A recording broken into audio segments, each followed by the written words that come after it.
O nome da nossa próxima sinopse é Polar Shadow, Sombra Polar. Particularmente, eu acho sombra uma palavra, em português, uma palavra com uma sonoridade muito bonita. Eu prefiro, particularmente, o nome Sombra Polar do que Polar Shadow. Cadel mora em uma cidade cercada por muros. Ele recebeu as memórias de seus antepassados, só que não quer continuar assim, então irá à procura de um homem que pode desfazer isso.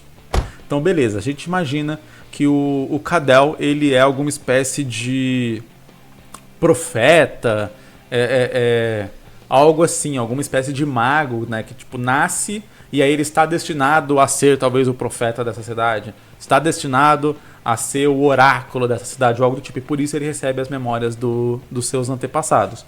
Só que isso foi, eu consigo imaginar, né, isso sendo um destino imposto a ele e ele simplesmente querendo ter uma vida diferente, uma vida normal, ou algo do tipo. E o único jeito de ele ter essa vida normal é ele perder essas memórias desses antepassados. E aí é onde ele vai em busca de algo que tire isso. O que é interessante nessa busca é porque ele pode, a gente pode caminhar para dois sentidos com essa história aqui.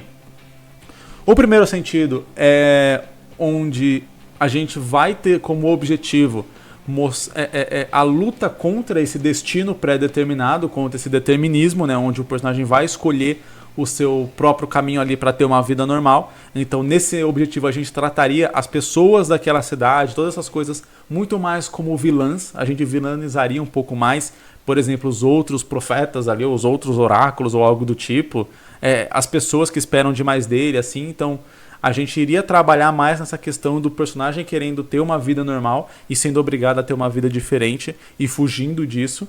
Ou a gente poderia trabalhar no sentido de aprendizagem daquele personagem de aceitar as suas responsabilidades.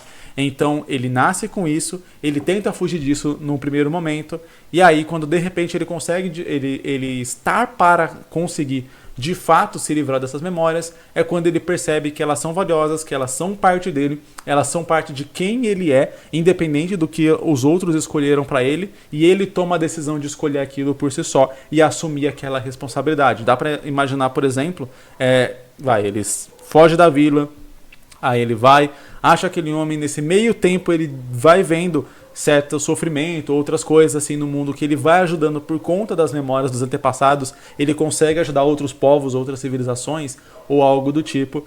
E aí quando chega, por exemplo, perto do final, onde ele vai poder tirar essas memórias, tá acontecendo alguma situação onde ele precisa dessas memórias para que ele possa resolver e salvar alguém, salvar algum ente querido, algum amigo que acompanhou ele durante a jornada, companheiro, etc. E aí ele percebe o valor daquelas memórias, o valor de...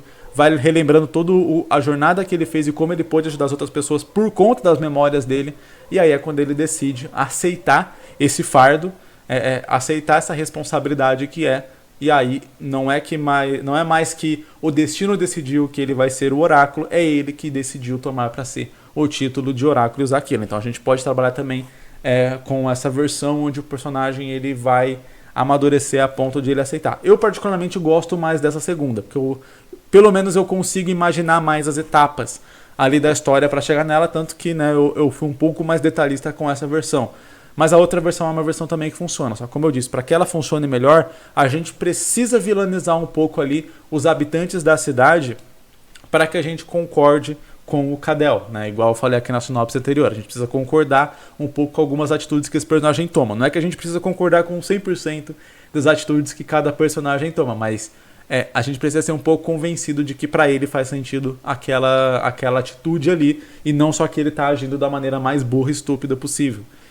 Então, nesse sentido, a gente tem que concordar que o Cadel ele vai fugir, ele deve fugir daquele lugar. A gente deve concordar que o Cadel não deve aceitar aquele destino imposto ali por ele. Como que a gente faz isso? A gente faz esse tratamento com ele, ser um tratamento mais rigoroso, um tratamento menos afetivo, mostrar ele vendo as crianças brincando, mostrar ele vendo a vida que ele queria ter e que ele não pode ter, e por aí vai, talvez ele saindo da vila e aí ele vivendo um pouco dessa vida, mas ainda tendo o peso das memórias dos antepassados que continuam talvez dando pesadelos para ele. A gente tem que mostrar que tudo isso é muito ruim para que a gente consiga comprar e concordar com ele. E realmente você tem que tirar essas memórias e tem que viver uma vida normal. Ninguém deveria ter que carregar esse fardo. Então,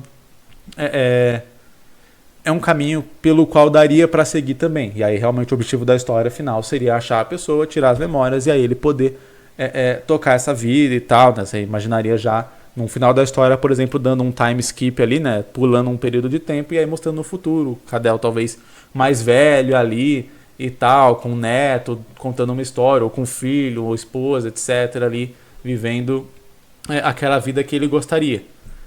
Particularmente, como eu disse, eu gosto mais da outra. Eu gosto mais da outra que eu acho que eu consigo ver uma jornada menos linear. Então na primeira a gente tem, ele não gosta desses poderes, ele quer tirar os poderes. E aí ele vai e consegue tirar os poderes. Na outra ele não gosta desses poderes, ele quer tirar os poderes. Aí ele vai, e aí quando ele ia tirar os poderes, ele percebe que os poderes são bons. E aí ele volta. Então a gente tem uma jornada menos linear, uma jornada mais curva.